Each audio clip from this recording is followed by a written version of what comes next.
que bom que eu te encontrei, Pedro. Eu estava mesmo te procurando. Você sumiu depois que... O que houve? Eu estava pensando em tudo que aconteceu nesses últimos 3 dias. Eu sei, ele ressuscitou do jeito que ele havia falado. Mas eu fiquei pensando, sabe, como tudo aconteceu, até a sua crucificação. E como doeu saber que ele já não estava mais conosco. Sim, realmente. Foi bem difícil ver o nosso mestre sendo entregue e morto. Confesso que eu estava bem angustiada nesses últimos dias. Eu sei que ele falou que ressuscitaria, mas eu duvidei. E às vezes eu estou me perguntando se a minha cabeça não está criando coisas. Eu te entendo, Pedro. Não, Maria, você não entende. Eu, eu descumpri a minha promessa. Eu abandonei, eu neguei. Você sabe a vergonha que eu senti? A amargura. Eu não consigo mais ouvir o galo cantar sem me arrepiar todo. Ó, oh, Eu sei, Pedro. Nem sempre eu fui uma pessoa tão agradável. Mas uma coisa eu tenho total certeza. A minha vida mudou completamente depois que eu conheci. eu já não tenho tanta certeza disso, Maria. Depois de tudo que eu vivi, experimentei com ele, a última coisa que ele viu quando olhou para mim foi um covarde, um homem de pouca fé. Depois dessa, até eu entenderia se ele jamais quisesse falar comigo. Ah, Pedro, depois de todo esse tempo, não é possível que você ainda não tenha entendido. Entendeu o quê, Maria?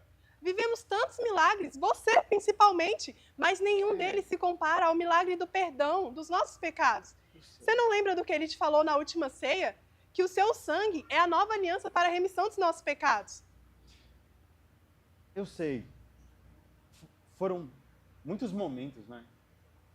Lembra aquela vez lá no casamento? Ele transformou água em vinho. Ele curou minha sogra também. E os cegos? Quantos não voltaram a enxergar? E a minha sogra, ele curou ela também. E a multidão? Alguns pães e peixes e de repente todo mundo. Eu já te falei da minha sogra? Já, Pedro. E teve aquela vez também lá com o soldado romano, né?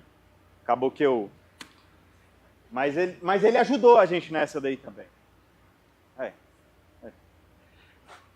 Mas tá vendo, Maria? O problema é esse. Eu não mereço esse perdão. Eu fui muito fraco. De fato, nenhum de nós merecemos. Eu mesma era uma pessoa totalmente perdida e ferida. E foi ele que me resgatou. Não se lembra do que ele disse? Que ele não veio para curar os sãos, mas sim os doentes. E foi exatamente isso que ele fez comigo. Na verdade, com todos nós. Não, Maria, eu sei. Jesus foi e sempre será o exemplo. Isso eu jamais poderia negar. O seu valor é inestimável.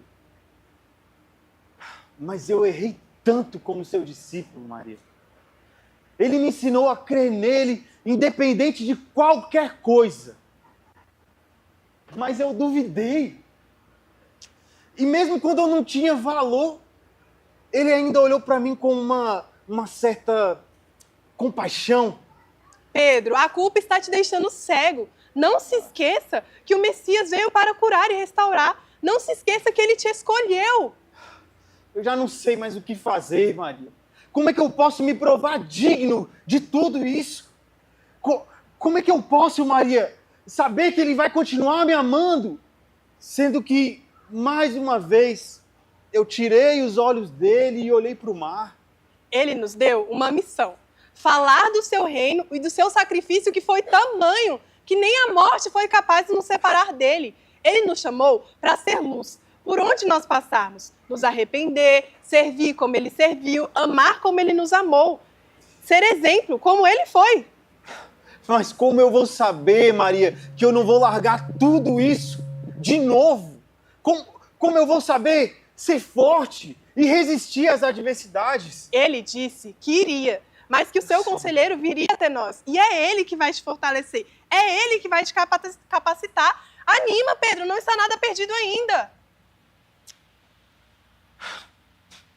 Sabe, essa conversa está me lembrando muito de como nós nos conhecemos. e ele me chamou para ser seu discípulo. Eu havia passado a noite inteira pescando e não peguei absolutamente nada. Aí de manhã ele apareceu e disse para eu jogar as redes um pouco mais longe. Eu achei estranho. Afinal de contas, quem é o pescador aqui? Mas eu o fiz. Tinha algo diferente nele. Eu não sei o que era, mas eu nunca havia visto nada daquele jeito. Quando eu puxei as redes e eu vi a quantidade de peixes, na hora eu sabia quem ele era. E tive medo. Muito, muito medo. Como alguém como ele poderia se achegar a alguém como eu, pecador, e mais, me chamar para ser pescador de homens? Mas foi a melhor decisão, Maria, de toda a minha vida. Tá vendo, Pedro? Você decidiu confiar nele e se surpreendeu. Conseguiu viver o inimaginável e até o impossível com ele. É verdade, mano. Eu acho que eu entendo agora. Eu tenho é que fortalecer a minha fé. Eu tenho que falar para o mundo que o Messias veio, que morreu para nos salvar, mas que ressuscitou. Se a morte não foi o fim para ele, eu não posso deixar a sua missão ser em vão. Eu não posso deixar a culpa falar mais alto. Eu preciso falar para todo mundo quem Jesus foi para mim. Quem ele foi para todos nós. É isso. Fico feliz, Pedro, que você tenha entendido de verdade o seu propósito. Agora, nós precisamos ir, porque temos um longo caminho até a Galileia para que ele nos encontre e nos diga o que fazer. Vamos, Pedro, vamos. Vamos.